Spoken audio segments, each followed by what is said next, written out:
আপনি কি জানেন একজন মুমিনের সবচেয়ে শক্তিশালী হাতিয়ার কি? জি হ্যাঁ, একজন মুমিনের সবচেয়ে শক্তিশালী হাতিয়ার হলো দোয়া।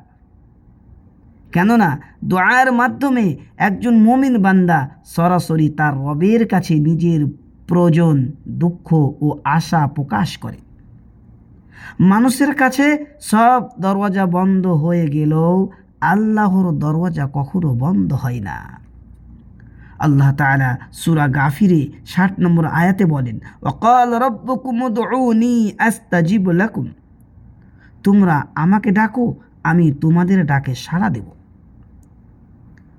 আল্লাহ সুবহানাহু ওয়া তাআলা সূরা বাকারার ১৮৬ নম্বর আয়াতে বলেন, ওয়াইদা সাআলাকা ইবাদি আন্নী ফাইন্নী করিব উজিবু দাওয়াতাদ দাঈ ইযা দাআন।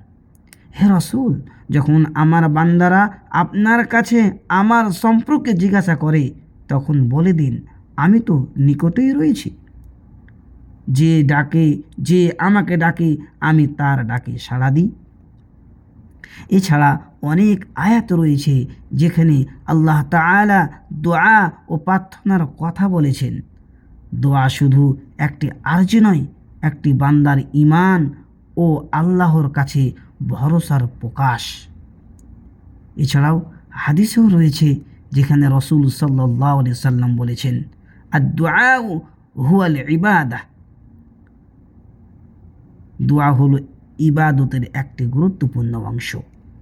তাই সুখে দুঃখে বিপদে আপদে আমরা যেন সব সময় আল্লাহর কাছে দোয়া করি।